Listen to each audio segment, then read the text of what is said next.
You're tuned in to the only all-sports talk network in the Middle East, IsraelSportsRadio.com. Check out the Israel Sports Radio store by clicking on the store tab on IsraelSportsRadio.com. Great items such as t-shirts, hats, books, and much, much more. Price does include shipping, and we do ship throughout the entire world. All major credit cards are accepted to make your shopping experience easy and convenient. So once again, click on the store tab on www.israelsportsradio.com. All right, welcome to another edition of the Beltway Boys. This is a special edition. My name is Andy Gershman, along with the deepest voice in all of Baltimore sports, Brian Hoffman. How you doing, Brian?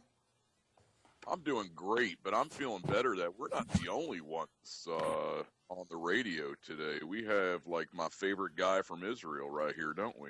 Yeah, that's me. Right. Joining us live from the Jerusalem studios, Ari Lewis. Bringing Ari back into the mix. Ari, how you doing? I'm doing great, guys. It's a pleasure and an honor that you guys are having me on. Thank you very much.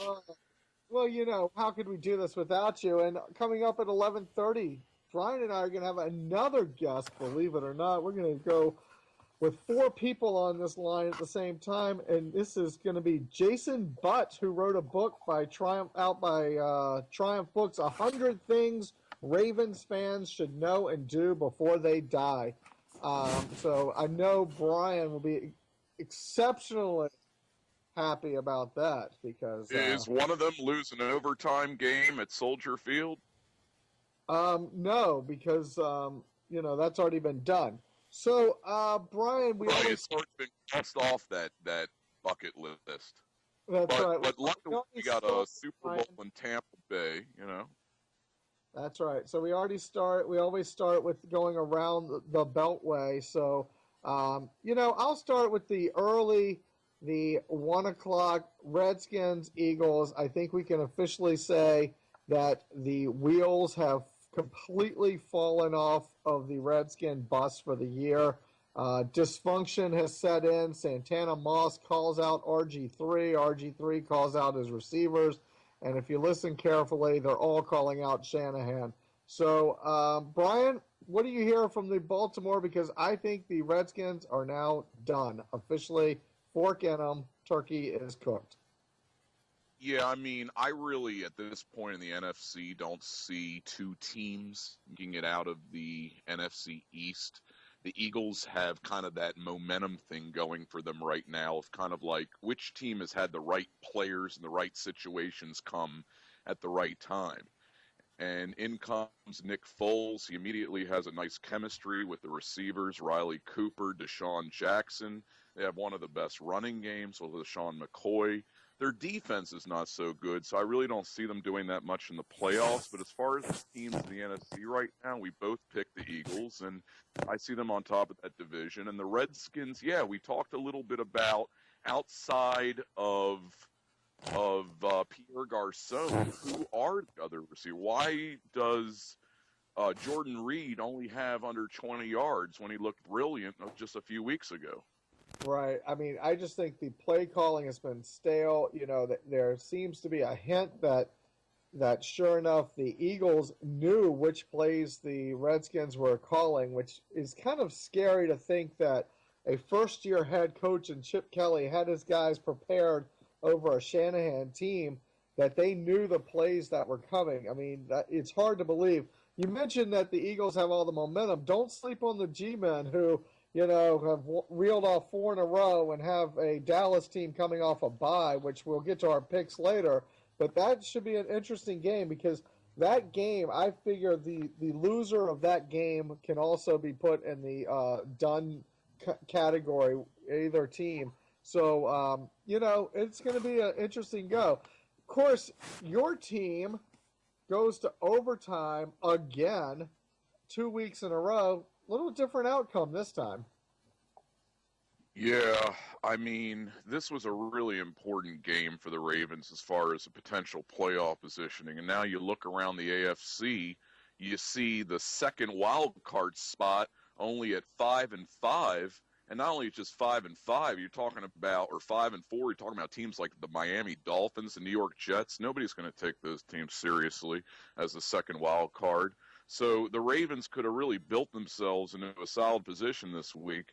Instead, now they got to come from 2 games under 500, believe it or not, still having a chance, because aside from the Denver Broncos and the Kansas City Chiefs, the AFC is like a giant garbage can. Right.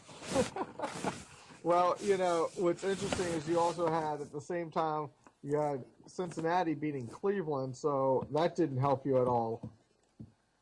Yeah, I really, Cleveland got out to a really nice start there. If you remember, I kind of picked Cleveland as a little bit of an upset special. Stop right there. You didn't kind of pick them. You picked them. Right, and I was really, smiling in the beginning of the game. I think Cleveland got out to like a 13-0 lead, and then, I just don't trust their defense. They say Cleveland's defense is supposed to be stepping it up. Obviously, their offense is having issues because they only have, one receiver, Josh Gordon. Their quarterback's not that good. I mean, Jason Campbell, don't you, Andy? Well, I've heard the name. I mean, look, he can't even be the quarterback of the Redskins, so, that's telling you something. And, Campbell got the worst deal ever when he was in Washington, but go ahead. Right, he didn't have much of a supporting cast around him, but Cleveland disappointed me the way they let the Bengals just reel off all those straight points in that game. I thought if the Ravens won and the Bengals lost, it would put the Ravens a half game behind the Bengals for the division. And now it's a completely different deal where we're now 2.5 behind the Bengals, and the only chance the Ravens have is of a slight possible upside in a second wild card spot. I don't see it happening. I don't know if you want to talk about the playoff positioning now or later, but there's one team in the AFC that I really want to start talking about as maybe being the team that kind of sticks out to me for that second wild card. That would be, I guess, I'm going to go on a limb and say the Oakland Raiders. I love picking the nation when I got the chance, Andy, but I can't pick them for a playoff spot. The Raiders, I think we both picked them over Houston. It was a nice comeback. Rashad Jennings on the ground.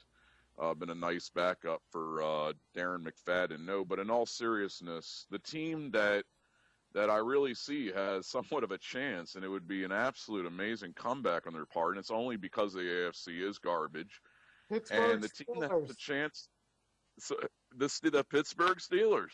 Pittsburgh Steelers that we were talking about the first few weeks of this show as being one of the definite bottom 5 teams in the NFL, but anybody has a chance in the AFC this year.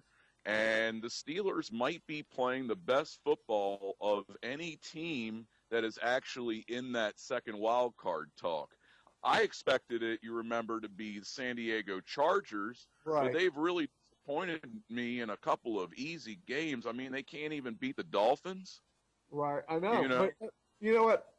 You've now mentioned the 3 games you lost. That's right. You were 12-3 versus my 7-8, so I'm not feeling overly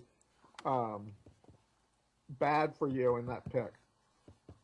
Well, you know how sometimes it's either like, your team is good or your picks are good or your fantasy football outcome is good. You can never have like the win-win-win scenario. So if there's one thing I'm doing good on Israel Sports Radio this year, it's making picks.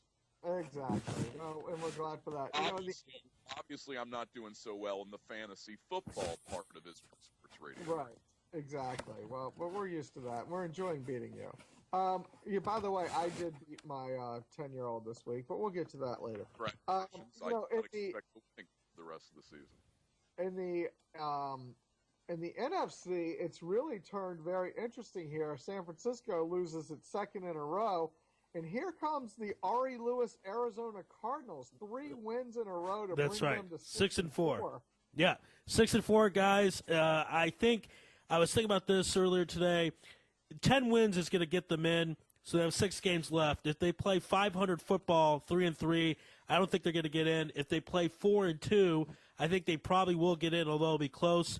Obviously, they have to deal with Carolina and Chicago, and maybe even Dallas. Who knows? But I feel like 10 wins will get them in.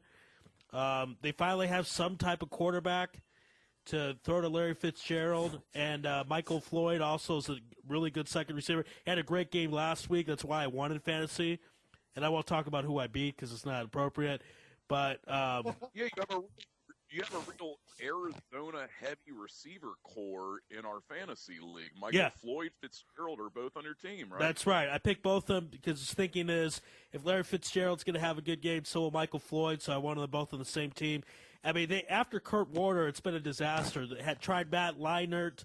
He didn't work out. Andy Dorff, when he was on the program with me and Andy, he said that he didn't think Matt Leinart would work out. He was a pretty boy, and he was right. And since then, they've all stunk until this year. You have Carson Palmer, Heisman-winning trophy quarterback, number 1 pick overall in the draft in 2002. And he's got over 2,500 yards. There's 6 games left. He can get to 4,000. That's a pretty good season. I'm pretty happy with that. It's interesting. And if you guys were the AFC, Arizona would possibly be like the first or second wild card spot right now. Exactly. Right. What's crazy is that the worst thing that's happening to Arizona this weekend, they got a tough matchup with the Colts, and then San Francisco, who's right above them, has the Redskins on Monday night. That's going to be a very interesting. That could really start to settle out that division. I mean, who would have thought San Francisco would be sitting at 6-4, Seattle at 10-1? I mean, you kind of thought those two would battle each other. Oh, somebody thought the 49ers were in for a little bit of a demise this year. Ari, you know that. Who went on the air this summer and talked about Kaepernick and these gimmick offenses taking a little bit of a downward arrow, once these NFL defenses get used to these laughable offenses. Was that me? I didn't say that, did I? Well, we were talking about it before the season. I said, watch out for the 49ers to not be as good as people think they will. Everybody tagging them to go back to the Super Bowl. Colin Kaepernick is the new coming of some kind of a football god, and it's really more laughable right now in San Francisco because this team may not make the playoffs. Well, look, you have the same thing in Washington with RG3. I mean, it's the same exact situation where, the defenses, it took them a year, but they've caught up with RG3 also. Well, guys, what I want to say is, I'm big into trends. The team as you know, the team that loses the Super Bowl in the last 15 years, I think maybe one time made it to the playoffs the next year. Usually they don't. I thought it might be an exception because of who they got. They got Bolden in the offseason, and the Ravens lost a bunch of guys. But the trend looks like it might happen again, and you have the Super Bowl losing team not making the postseason. Yeah, I mean, I absolutely agree. Andy and I brought it up on last week. The Ravens this year, the 49ers this year, the last few years, you look at teams like the New York Giants, look at teams like the Pittsburgh Steelers. They've come back the year after being in the Super Bowl, like you said, losing in it, even winning in it. I think there's an extra month there of a physicality. Then you go to Disneyland, you kind of have a euphoria for a couple months. When training comes around, you are physically and mentally possibly not prepared to play the game. And I think it is legitimately something, not everything, but something that is affecting the Ravens and the 49ers this season. I agree. Okay, so we can't go through last week without talking about two different situations. One, you had the matchup between Denver and Kansas City, which, Brian, you did pick Denver. I thought Kansas City might pull. It's kind of weird to say pull an upset considering they were the undefeated team, but in the end, at some point you're going to go with my picks. I just don't know when it's going to happen. I've told you I can't because there's no way I can catch up if I go with your picks. Don't forget. So, but you're just viewing it as a competition and just not making a smart pick. Okay. Anyway, so I thought I thought the game pretty much played out like most people, kind of figured. Denver just kind of kept it going, but you have to give it up to Kansas City because they certainly kept themselves in that game. To keep Denver, within striking distance, I think most teams would take that. Oh yeah, and I thought this game would hold the line. The line was about a touchdown or a little bit more. Right. Some people had Denver winning by 14 points, but Kansas City's defense is impressive. I don't find them done. I find that they're going to challenge the Broncos more at Arrowhead in a couple of Correct. weeks, and I am not saying goodbye to the Chiefs just yet. No, no, no. And I think Ari, I'm sure you are more with have it on the stats, but you move that game to Arrowhead in a couple of weeks, December 1st, a couple more weeks colder in Kansas City, and Peyton doesn't really like cold weather so much, does he, Ari? No, he doesn't. And people, I've talked to Tom Weiss and other people in Israel that like the Broncos go to the Super Bowl. Not me. There's that stat that the high-powered offenses, when you go to the Vikings, even your Patriots in 2008, Andy, lost the Super Bowl, and Peyton Manning's going to choke at some point. I know, he's choked before, but just because they beat the Chiefs, okay, I have no problem with them being the number one seed. That very well could happen in the AFC. It probably will, but they're not going to the Super Bowl. I have no problem saying that. Right. Look, off that game, of course, Sunday night they have New England. Then they go back to Kansas City, Tennessee, who's not easy, San Diego, inside their division, Houston, who's down, and then they end with Oakland. So it's not an easy road leading them into the what would seem to be a playoff run. And don't get me wrong, he's still the MVP. Peyton Manning's won 4 MVPs. He could have won actually a couple. He'll win his 5th one this year. He'll probably break the touchdown record unless something really weird happens. He'll probably break the yards record. And it's one of the greatest seasons ever by any player in any sport. But they're not winning the Super Bowl. That's Right. all. Well, but you've seen 2008. You saw all those Brady. type of things then. Yeah. So Brady won the MVP. He broke the touchdown records with 50. Randy Moss broke records receiving with 23 touchdowns. They were 18-0 going into the Super Bowl, but they tripped up. That wasn't as predictable. Obviously, that was a huge upset. To me, it's more predictable that Peyton Manning will mess up in the playoffs. Ari, we have never been so much on the right page. Peyton Wow. Manning, cold weather. I went on a rant. We did this, a few months back where I was saying, why did Peyton Manning go with a cold weather playoff team when I think he should have gotten to your city, Arizona, your old city, Arizona, where he's indoors. He liked Denver. I believe the X factors there for his decision might have been John Elway. John Elway, yeah. Camaraderie here. about it. Right. There was a team already in place versus Arizona's situation. Right. They had come off a playoff, a season where they won the playoff game against Pittsburgh. There was, like you said, there was more stability, and then there was John Elway. And so, you mix all that together, and that's where he ends up. But we'll have to see, because he just does not like the cold weather, which is just – it's always been an amazing, thing to me. I've seen these stats, where the Dolphins after a certain date, or even the Patriots going to a warm weather after. It's not like these guys all grow up in either a cold or warm. They play college all over the country. It's amazing that weather still factors in to a game and to a player's mentality and mindset. But, now, we're not supposed to talk about off the field, are we, Ari? Only on the field. Yeah, right. Well, only when Mother Nature prohibits, the Ravens and the Bears from playing football for about an hour and a half. Unbelievable. But that was more of a situation of lightning than freezing temperatures. Well, Right. I want to go back to this John Elway thing real quick, because why would that matter so much to Peyton Manning? Because the way I look at it is John Elway is a competitive guy, and they might butt heads. So why do you think it was such a plus that John Elway was there for Peyton Manning? Go ahead, Andy, first. I really don't. I along with what Andy said earlier, the good team already being in place, but I think a decent defense was already on the rise in Arizona.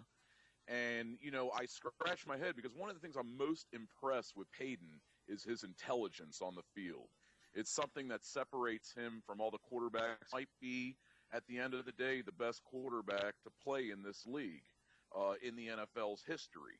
But I scratch my head as to his decision, being that he has done so badly in road and cold playoff games. Well, there's two things in factor. Maybe one, he psychologically figures if he goes to a cold weather city, he will somehow become used to the weather, and so if it comes up again. But two, I do think Elway played a big part. I think Elway having a couple rings, Elway being a Denver guy in place, knows the lay of the land, kind of, can guide Peyton maybe as like a mentor type of situation. I think there's a huge factor there. And just, welcoming him into that, Bronco organization and having a quarterback in place. Look, it's not like you don't see it with coaches, around the league. They always have their guys, and this, they influence people's decisions. I think Elway, for whatever reason, got into Peyton's head and convinced him that Denver was the right place.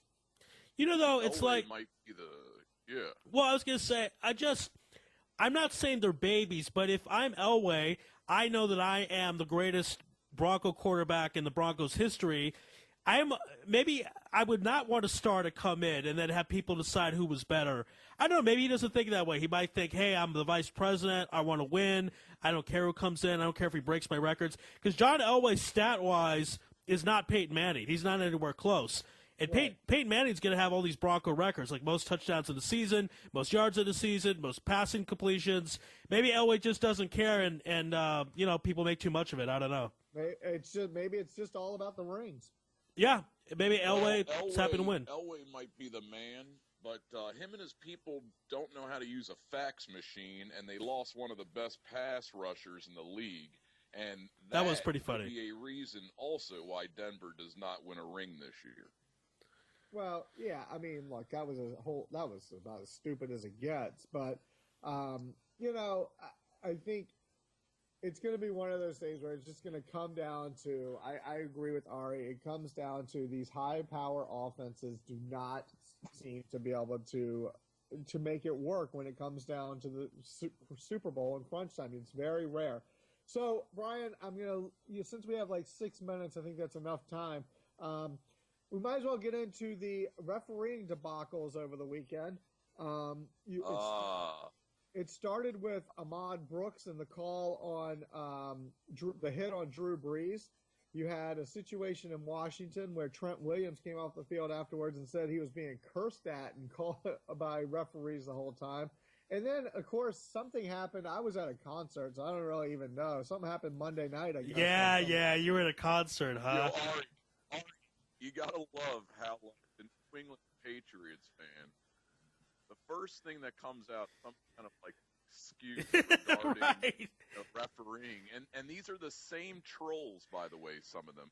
Andy, I'm not calling you a troll. Some Patriots fans on some commentary boards on sports websites will go on always being the first ones to laugh at Ray Lewis and company in previous years when they whined about calls.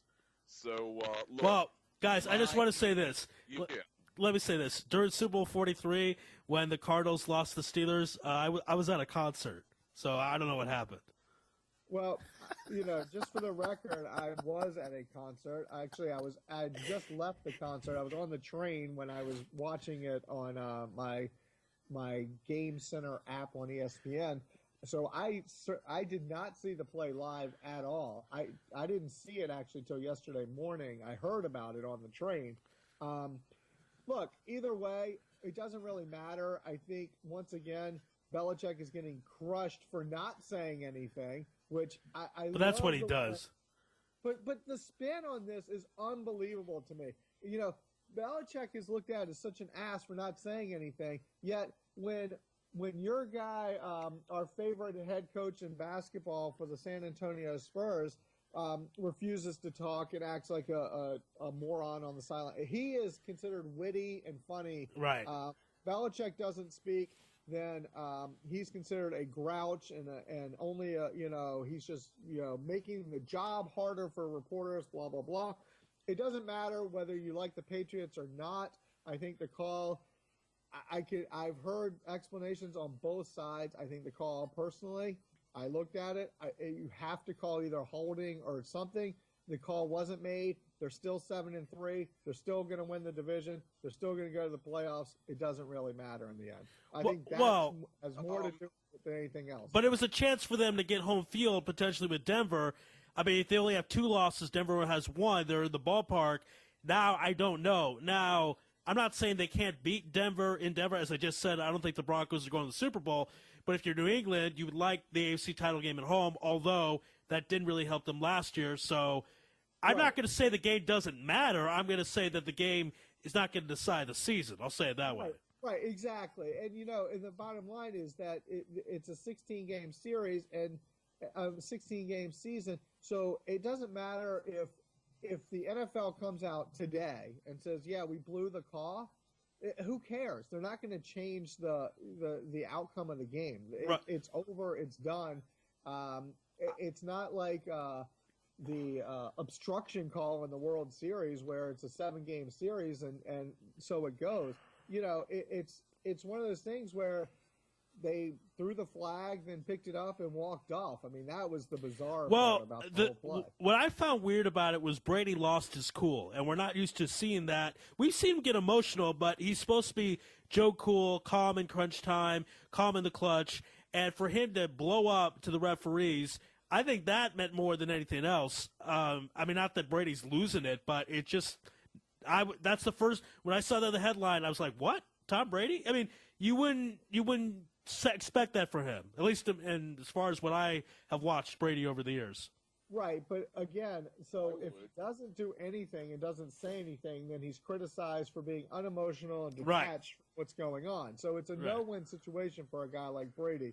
It's the same thing with Peyton Manning. It's the same thing with any great player in any great league. I heard somebody say, the difference between Shaw for the Chicago Blackhawks is when they won the Stanley Cup, he said, we did this. And when LeBron James won the title, he said, I did this. These guys are scrutinized over every word, every move they make.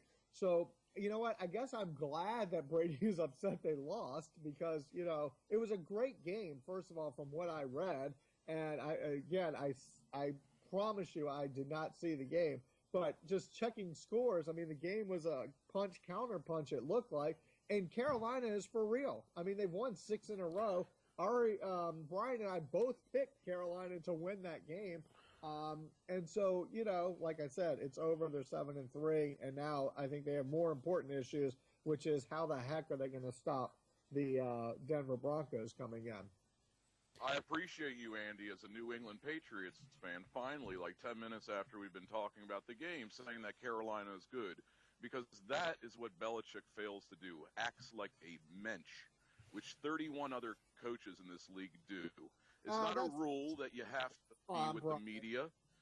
It's not a rule, but it's a social etiquette that we should not be a sore loser like he also was in the AFC Championship game. Get in front of the press. All the other coaches do it. Get with the program because right now he is not liked by many people around this league. But Brian, and it's surprising that he has a mensch of an owner and Robert Kraft is a mensch, but he is not. Brian, who cares if he's liked, first of all? Second of all, I mean, that's stuff that sports fans care about, if he's liked or not. Who cares? It doesn't change the outcome of a game, first of all. Second of all, I can tell you, and you probably know this from Baltimore, whenever Shanahan gets on there and starts talking coach speech, they go to the talk radio guys afterwards, and basically they call him a liar for the next 2 hours. So let's also forgive players that do things that are bad in this league and get a second chance to go on the field and do great things for their cities and great things for impoverished communities around this country. Guys, as much fun as this is, we got to call our guests now. So for the audience listening, you're going to hear perfect timing. You're going to hear some ringing, and then when he comes on, Andy, you'll talk to him, and so that'll be good. Just let me load this up. Hold on, just want to make sure. Add to group call. Okay. There we go. All right, give me here we go. There's the rating. That's a good sign. I'm a little nervous, but this should work. Doing everything through Skype, it's coming out quite nicely as everyone can listen. And thank you for everyone listening to Israel Sports Radio. Hi, Jason. This is Ari Lewis. You're live on the Beltway Boys show. How you doing out there? Hey, great. How are you doing?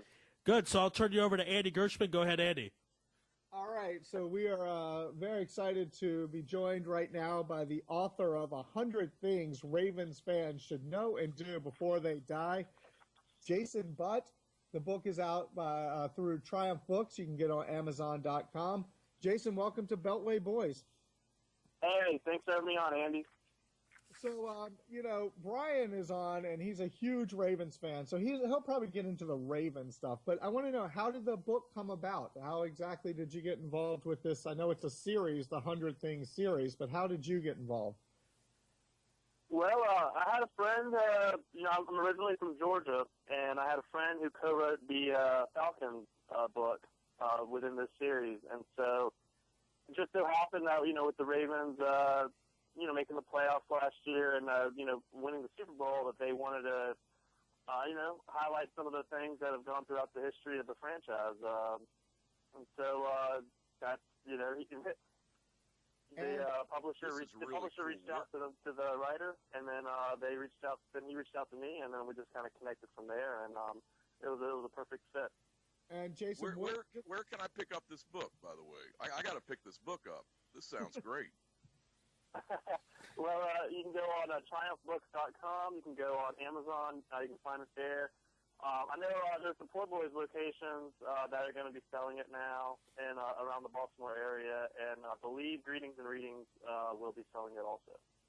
So, Jason, way to represent the purple and black. A couple of things. Now, covering the Ravens, you covered the Ravens for a few different organizations. How involved with you from the press side with the Ravens? Oh, well, 3 years ago, actually, I moved up here and I was with CBSSports.com, and, I covered the Ravens every day. I've also covered them for the Associated Press, as a freelancer, the Washington Times as a freelancer. Now I'm doing stuff with SB Nation's Baltimore Beatdown.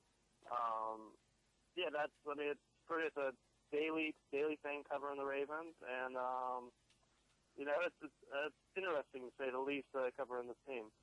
Okay, and so you have 100 things in here. How did you compile the list? I mean, was there any input from outside, or did you kind of just go through the history of the team? And because there's some really interesting ones in here. We all know about the great things that the Ravens have done. Brian, I did say great things Ravens have done. But you have some other things like cursed quarterbacks and the Kyle Bowler era, and so there's all kinds of interesting things within this book. How did you compile the list? Yeah, I definitely sought a lot of outside opinions. There are a lot of reporters, a lot of other just fans that I know in this area that I wanted to get their input. And in terms of the cursed quarterbacks and Kyle Bowler, sometimes there are some bad things that you have to know and remember about when it comes to a franchise. And everybody that's a Ravens fan remembers Kyle Bowler. I've never met a Ravens fan that likes the name Kyle Bowler.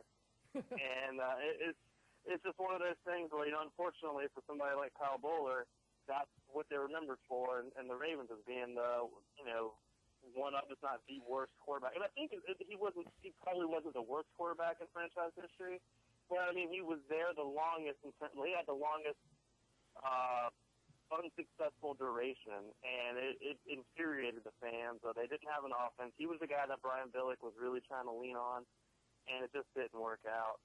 And the thing, it's funny because up until Joe Flacco, Joe Flacco's caught a lot of heat once again this year, but compared to some of the quarterbacks they had, starting from 1990, even the Vinny Testaverde years, going back to then, it's light years above and beyond where it was before. Jason, Ari Lewis here. I want to go back to the Ravens' first Super Bowl win because there's so many interesting things about it, and want to get your perspective. they had Trent Dilfer. Trent Dilfer hadn't lost a game in a long time. They cut him to get Elvis Gerback. Brian Billick said that was an upgrade, but the team didn't win a Super Bowl, obviously, and didn't win for a long time. So I want you to talk about that. And also, Brian Billick, when he was with the Vikings, was an offensive coach of that great team with Randy Moss and Randall Cunningham that broke the scoring record for points in the season, and then he wins defensively. So I always thought that was interesting with the Ravens, so I want to get your thoughts on it. Yeah, in terms of making the change from Trent Dilfer to Elvis Gerback, I guess on paper or maybe on film, it would seem like it would be an upgrade because Gerback definitely had a better arm. But it backfired. From talking to people, within the organization and reporters that were covering the team at the time, it backfired in the locker room. The locker room really liked Trent Dilfer. They thought he was more of a natural leader type, in there.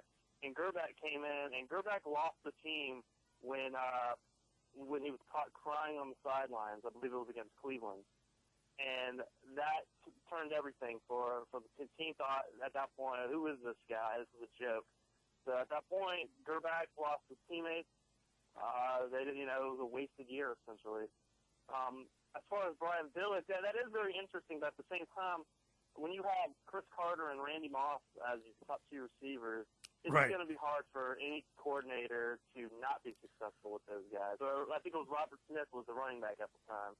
Man, it was a ridiculous offense talent-wise, to the point where not many offensive coordinators would have had a bad year, in '98 in Minnesota. Great point.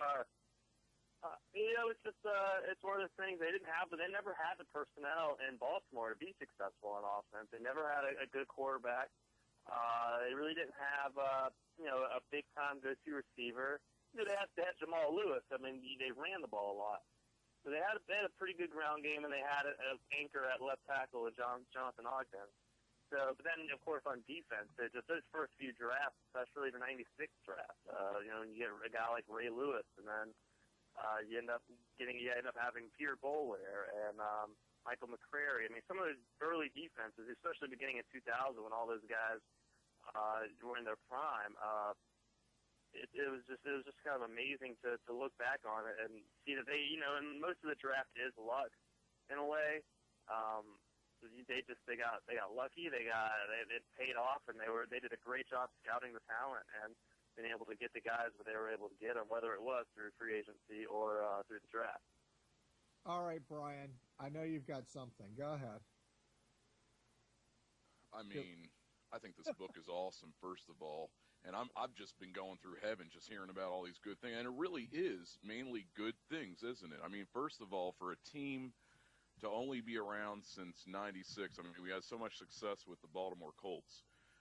Actually, calculating it up and subtracting the amount of years that this city of Baltimore did not have a football team. And if you go back to the time before the Super Bowls actually started, winning the championships in '58 and '59, the city of Baltimore actually has more football championships per year than any other city in this country. And Ozzie Newsome is a reason, I think, for some of this success. I think it's interesting that, you guys have been talking about the last Super Bowl year in 2001 and how Gerbach didn't work out. We also lost Leon Searcy and Jamal Lewis in the preseason. There was a lot of injuries there, and there are a lot of injuries this season. But an interesting difference that I see this year and why I love Ozzie is I think he learned a little bit of a lesson from after winning that Super Bowl. They sort of wanted to go for it again, and then they had to fire sale the team. And even though things like Bowler didn't work out, the team wasn't good for a bunch of years because we had to lose so many superstars and start fresh. And what I like about this season is they've sort of been competitive. It's going to be tough, obviously, now they're on the outside of the playoffs looking in. But they haven't buried themselves in much of a hole as they did the first go-around in '01. Would you agree with that? Yes, and one of the things that, this offseason, both Ozzie Newsome and Steve Bisciotti, they said that they didn't want to make, or at least from the Ozzie standpoint, he didn't want to make the same mistakes by trying to restructure all those contracts in 2001. And because as you said, once there were like 2 or 3 seasons removed from the Super Bowl season, they had lost so much talent, and it took a while to kind of get competitive again up until I believe it was '06, and then '07 was the bad year that caused Billick to get fired. So they didn't want to do all. They wanted to make sure that all the top salaries that they knew guys that they knew they weren't going to keep around much longer. Inquan Bolden, Ed Reed, they didn't want to bring Ed Reed back at that point after the season. I mean, they let those guys go. They traded Bolden, obviously. They Kuppenard, Pollard. There was a lot of guys that, in terms of the long-term future, they weren't going to sacrifice, roster spots right now. They definitely learned from the mistakes. And as you mentioned, they have been competitive. 4 out of their 6 losses have come by 3 points or less. So it's one of those things where, maybe last year they won a bunch of those close games. They got off to a 9-2 record. This year, they haven't been able to win those games. But they have been competitive despite some of the glaring issues, specifically, up until this past week, the running game, and then protection with Joe Flacco, and even some of his decision-making this season. But one good thing moving forward with this year's team is the defense, and the fact that this defense does appear to be improving every week, specifically in the secondary. And I think, in an AFC wildcard race where, 6 through 11, or they're either 5-5 or 4-6, there's still a lot of time for the Ravens to make a run here. Let me ask you this, Jason, because, there's always, in any championship season, there's always, like, the moment, something crazy happens, something turns. People will look back more on those events than, in hindsight and claim, something larger. I can only make a baseball reference when Varitek and A-Rod got into that fight in 2004, and then the Red Sox ended up whatever. We know the end of that. Anyway, Cam Cameron being fired. I mean, I believe what was the record of the team when he was fired? It was like 9-4 or something? Yeah, they were 9-4. They just lost to the Redskins. Right. And it was funny because the offense looked pretty good in the first half until the last drive. And the last drive, and you know what? It was the first time I think that television cameras had caught John Harbaugh, just laying into Cam Cameron on the sideline. I mean, that was completely out of the norm. You normally didn't see Harbaugh yelling at assistant coaches, and he was just laying into Cameron on the sideline. And there was definitely some miscommunication or disconnect with the play calling. With about a minute left in the half, they got weirdly conservative, and then used the timeout. It was really bizarre. And then the second half happened, and it was a disaster. So, they made the decision to fire him, and, it really didn't click for it's weird because you look at it with going into this season, and the offense hasn't really had much success, and now Jim Caldwell's gaining a lot of attention as to, was this ultimately the right decision? But, they didn't end the season on a very strong, the regular season at least last year, on a very strong note, albeit they did have a very good game against the Giants. And but it was one of those things where I don't think the offense hit its stride against Denver. I think a lot of people expected them to beat the Colts in the wild card round, but then it was the Denver game where they had just been blown out by Denver a few weeks before, and then they were able to go toe-to-toe with Peyton Manning, put up 35 in regulation, and then ultimately go on to win with a field goal in double overtime. So I think it was one of those things where, in terms of a moment, I get the Cam Cameron firing maybe being that moment you look back on. I still think that it wasn't necessarily – that move didn't really propel this team. I think it was the Jacoby Jones play in that AFC game, in the divisional round game against Denver, that you kind of got this feeling that, okay, if that's happening, maybe something bigger is at play here, because you think about that. It seemed like Denver had that game put away at that point, and then Flacco goes and throws a bomb to Jones, and the rest is history. Just Well, Hanukkah is coming up, and miracles do happen in the NFL. This is Israel Sports Radio. Yes.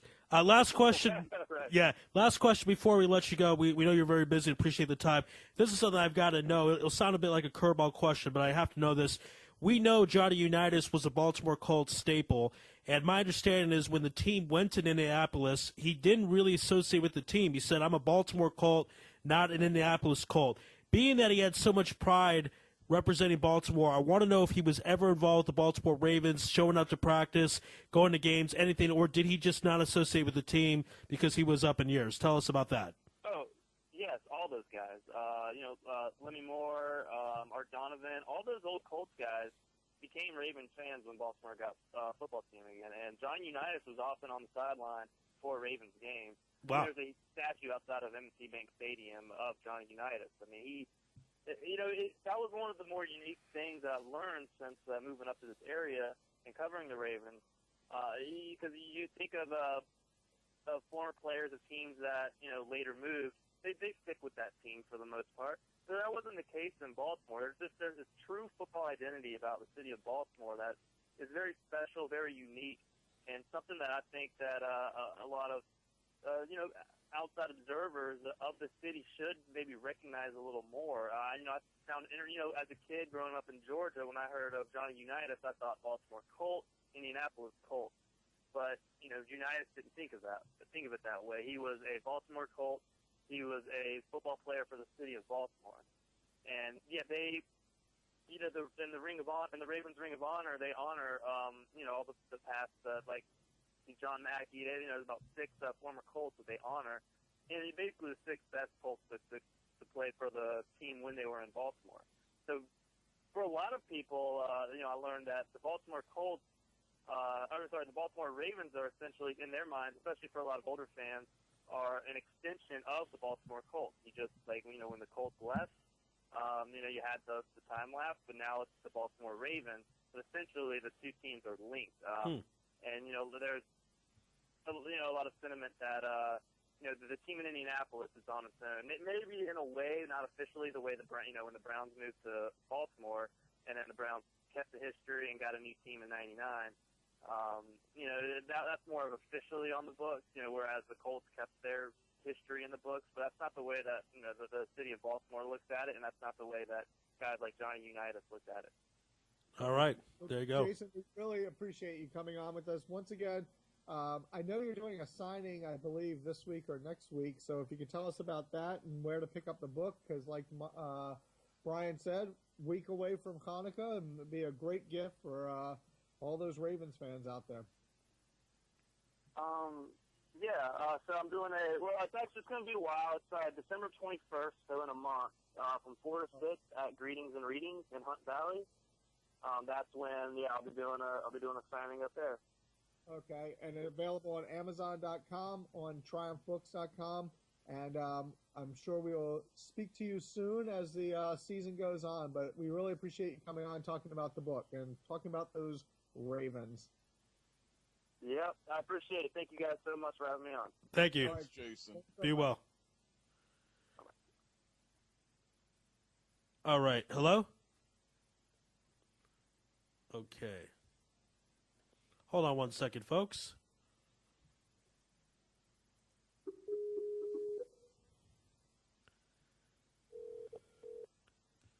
I think you're calling everybody back. Yeah. Sorry. All right, hold on, folks. Just stick with me. Okay. All right, hold on. We're hanging in there, folks. Okay. Okay, sorry about that. And we're back. Deep voice to be little cut. technical difficulty. Yeah. Never hurt anybody. Yeah, there you go. All right, so that was a great interview. Now, Andy, we're going to pick games, and I understand that you did a little trash talk because you said, "Oh, Ari can pick games. He picked the Cardinals at 6. Ha ha ha." So Me? Yeah, you. Yeah, what a shock. Is Brian there? Brian will be on in a moment. We're just trying to get him deep. Yeah, but I wanted to follow up on one thing that Jason said before we do this. It's interesting that now, you mentioned the Browns. the Seattle Supersonics, when they left, they were able to keep their name. It's interesting how that completely has changed in the sports kind of lexicon on how cities can now keep their identity, basically. I know when you go to a Nats game, you have all the Montreal Expos names up there. It's kind of weird, to be honest with you. Well, when these things happen, it reminds me of the movie Basketball, where the movie, they make fun of how all these teams moved and how the fans got upset. They said New Orleans Jazz went to Utah where music's not allowed, and they went on and on and on. And you kind of think, it happens so often in sports that they're going to have to come up with something to deal with it. And I guess the way they decided is to have them keep the teams, which I guess makes sense. Right.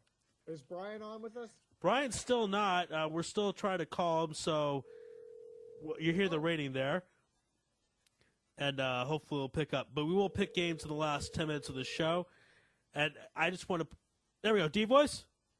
Hey. All right, you're back on. Sorry about that. That was my mess. All right, guys, we're picking games last 10 minutes. So where do we want to begin? All right, let's start with the Thursday night game. This is New Orleans at Atlanta. Atlanta obviously has had a miserable season. We're going to go in order of how I have it written down. So, Ari, as the guest, you will go first. Well, I mean, I'm picking New Orleans. Not much of a jump here. I mean, if New Orleans, I don't know what the spread is. It's probably about 7. I would even take them with the points. I don't think it's much. It's just a bad year.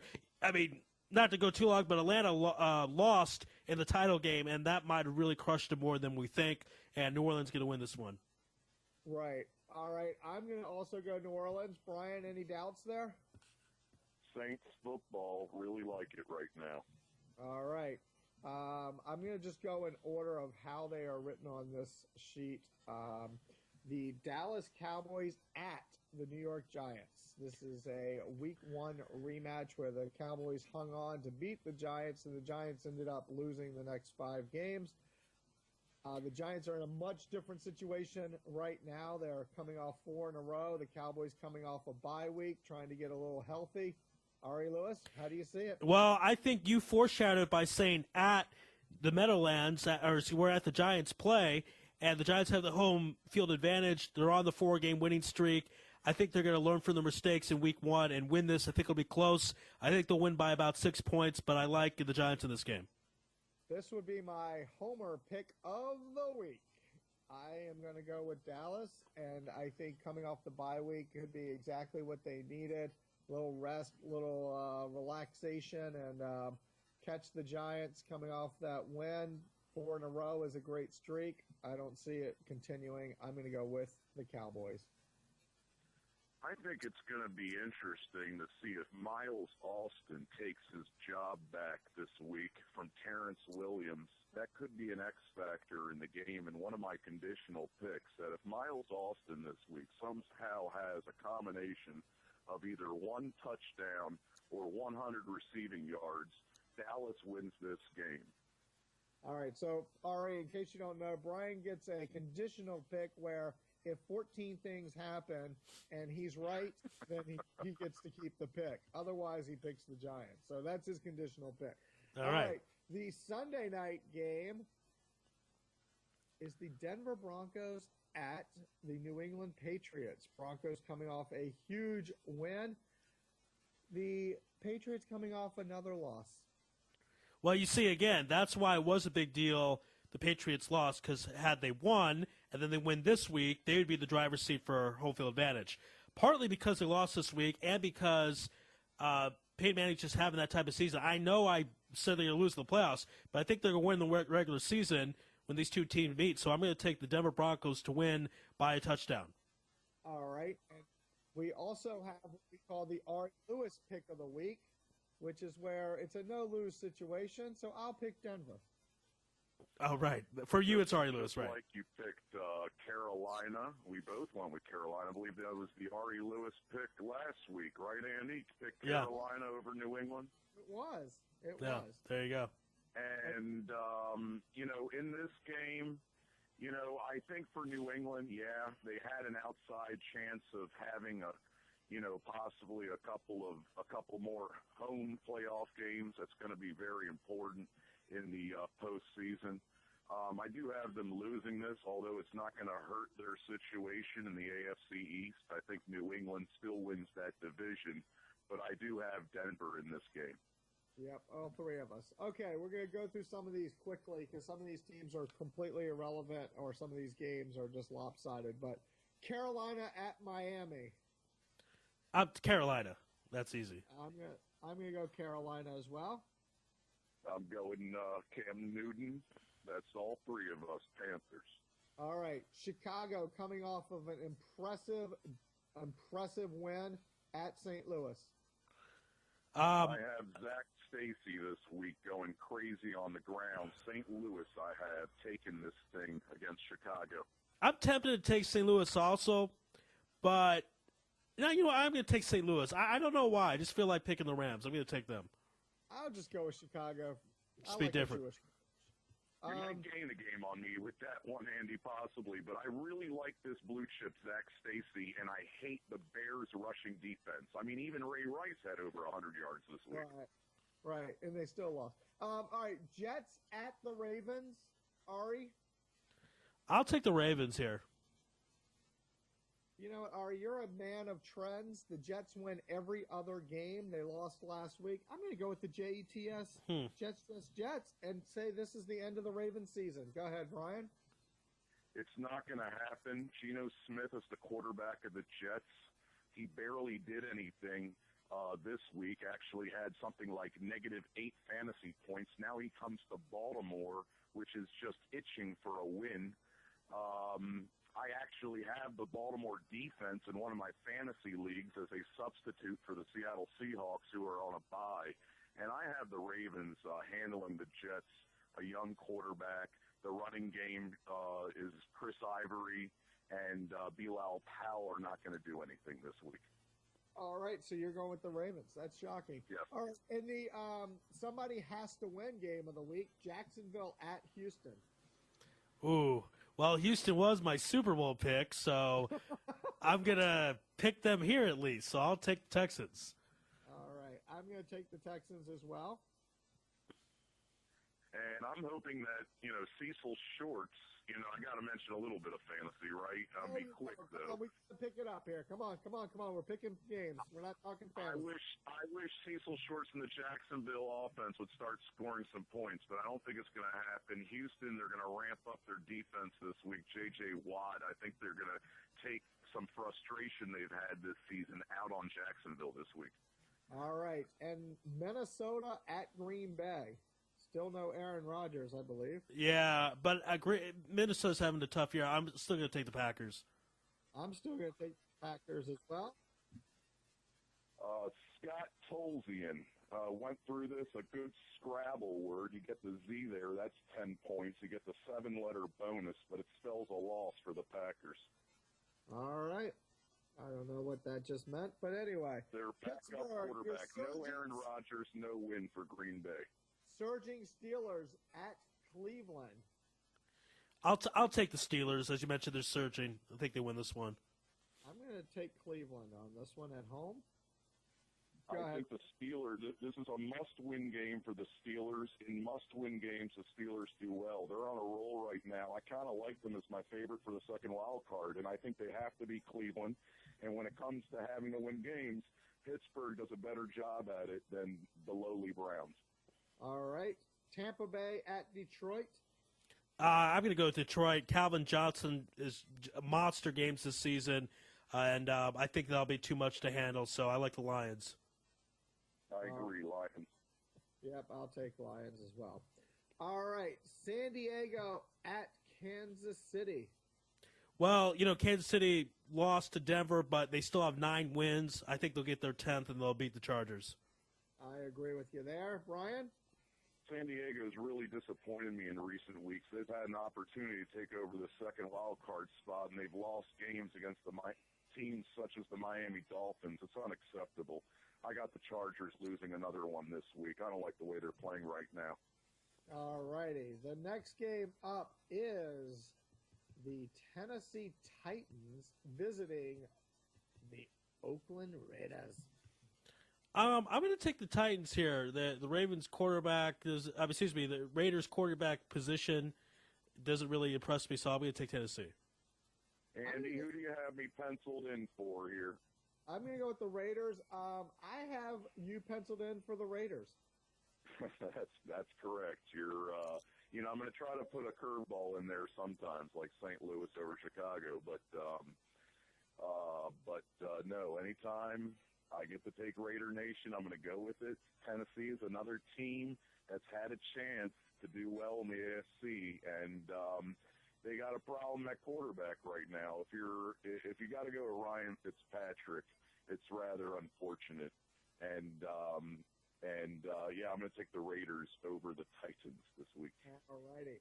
And the game that I think is going to have the most playoff implications of the weekend, the Colts at Ari's Arizona Cardinals. I'm not going to even do an Ari Lewis pick. I'm going to take the Cardinals straight, partly because of the home field advantage. And I think the Cardinals need this game more than the Colts. If the Colts lose, they have 7 wins, so they'll still probably be in a playoff position. If the Cardinals lose, as I mentioned, they need to get to 10 wins. It's going to be more difficult. They'll have to go 5-1 if they lose. So I think they're going to win this game. I think it's close. They win by a late field goal. All right. I think the Cardinals win as well. I think that the Colts, while they had a great comeback last week, I think this is a different Cardinals team, and I think the Cards win as well. I don't like the way that Indianapolis pass offense is working right now. You got to rely on T.Y. Hilton as really the only receiver and a tight end, Fleener. Reggie Wayne leaving really hurt that passing offense. And to make things worse, Arizona, Patrick Peterson, one of the best pass defenses in the league. And then, obviously the Indianapolis run attack, if you got to start relying on Donald Brown over a guy you just spent a first-round draft pick for in Trent Richardson, what a horrible situation's going on with the Colts. The only thing they got going for them is that Andrew Luck is an amazing quarterback, and I see them doing some things unless the Ursays mess them up. But I like Arizona winning this game. Right. The Ursays aren't coaching this game. I just wanted to throw that out there. All right, and the Monday Nighter, San Francisco comes to the nation's capital as the 49ers go against the struggling Washington Redskins. This is one of the blowout games of the week. I don't know if the Redskins will even score double digits. They're really struggling, as you mentioned. The Niners 6-4, but I think they're better than the record. I think the Niners win this one big, something like 30-7. All right, Brian? This is my upset special of the week. Oh, my God. And I hate picking the Redskins. They were a blasphemy in a Baltimore football household growing up. But I'm going to take the Redskins to actually have an upset here. Damn you, Brian. You messed me up, Brian. Because this yes, is I did. I needed to throw a curveball in there, and I've just done it. I think nobody expects the Redskins to do anything here. I think Alfred Morris is going to take control of this game. Brian, this is my Dougie's Popper shocker. I am going with the Washington Redskins as well because I think this is exactly when the Redskins win. They always win when you think they're done. They always That's win. Right. They're at home, cross country, and I think San Francisco has been exposed. They can run they've been practicing against Pat White and RG3 and everyone else for Kaepernick. I think the Redskins win this game, and I also think that come Tuesday morning, Redskin Nation is talking about the Super Bowl again at 4. Well, this is somewhat of an Ari Lewis pick because I would prefer the Redskins win because the Niners might take a playoff spot. So for my Cardinals, so I hope you guys are right. So there. Right. I don't know. There's something about this game on Monday night. I can tell you there are tickets plentiful available for this Monday night game. There's something about the Beltway teams like playing up to their level of competition. I think an X factor in this game, is there a chance that Michael Crabtree could actually play in this game for the first time this season? I'm sorry, you've already used your if pick. That was on pick number 2, I believe, if Miles Austin. True. So it doesn't matter if Crabtree does or doesn't. Because listen, if guys, Crabtree is back, to like decent form, I think it could make Kaepernick, guys like Bolden, better, Vernon Davis going forward. But you're right. I've already used my conditional. I'm just going to say, wink, wink. If Crabtree makes that passing offense better, that could be like the only thing. Sorry. Sounds like a wink, wink to me. Anyway, this has been a lot of fun. It's always great to have Ari Lewis join us on the Beltway Boys. Thank you to Jason Butt for joining us. You got to go out and get this book, 100 Things Ravens Fans Should Know and Do Before They Die. You can get it on Amazon.com. You can get it TriumphBooks.com. There's a lot of great stories in there. I was flipping through it. You'll learn a lot if you're not a Ravens fan. If you're a Ravens fan, you can relive all the ups and downs, and a lot of ups in this book. So this is the Super Bowl edition, as it's called. So we thank Jason for spending a few minutes with us. You're again listening to the Beltway Boys on Israel Sports Radio. For Brian Hoffman, the deepest voice in all of Baltimore sports, and Ari Lewis, I'm Andy Gershman, and we will see you again next week. Thanks so much. Good night.